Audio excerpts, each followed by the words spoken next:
In this video, I'm going to show you how to dimension in Revit.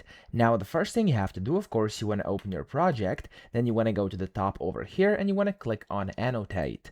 Now, on here, you can see you have this aligned button over here. You can just click on that or press DI on your keyboard and it's going to open up the same thing. Now, from here, you can really just go and select where you want to place dimensions. So, for example, if I want to measure this section over here, so for example, this wall, I'm going to click on this wall over here at the edge. Then I'm going to go to my next wall over here and then click again. And then I can just go ahead and drag where I want the dimension to show like this. And I can go and click again. And there we go. It's going to place in that dimension. Okay.